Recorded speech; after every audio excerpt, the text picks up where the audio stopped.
Okay, so also, focus here. You see you have a ground and a VCC pin.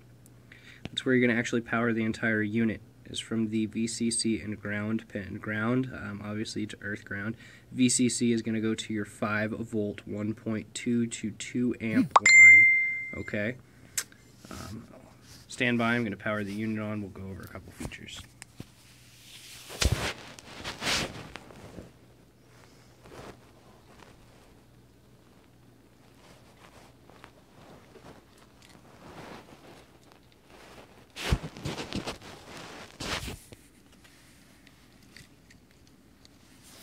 Okay. So this is going to be your main screen. You're going to be greeted by kind of the what I like to call the main menu. It's going to be dashboard. Your tuning is for P, I, and D values, and also the direct action, reverse action that I was talking about earlier. So if you should wire your solid state relay the way that I ship it to you, you should just leave it as direct action. Should you have to wire your solid state relay as the trigger wire, or the white wire, being the ground, and a 5 volt hot to positive, you will need to change this to reverse action. Like I said, have had a couple SSRs that I have to do that on. Auto tuning does not work for our particular application currently. It was put in there for kiln control and also for reflow ovens, which is an electronic thing. In your configuration menu, we're going to leave our sensor type as thermocouple, obviously.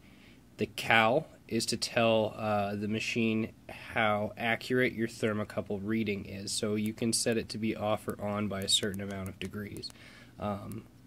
Underneath cal, you have a cycle. This is the cycle duty of your solid state relay.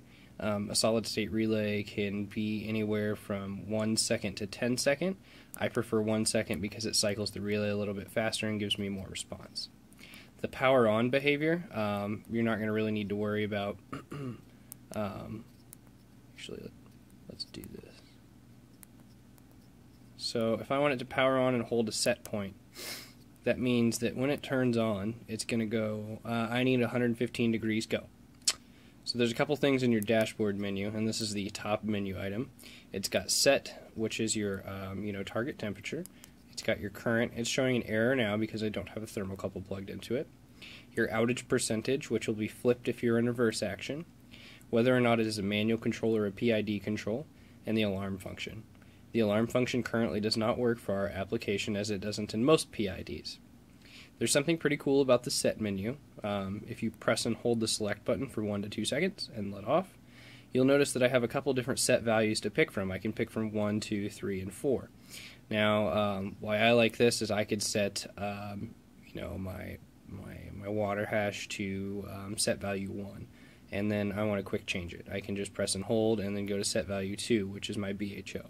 And then I want to change it again, and I can go to set value 3, which is my crumble.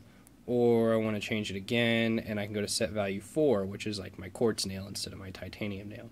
I really like this feature a lot that I programmed in there. It's one of my favorite things. I spent a lot of time on it. And that's pretty much the run-through. So let me know if you have any questions when you get it, and I'll be happy to try and do what I can to walk you through it. Here's my awesome wiring job that you can't make fun of me for.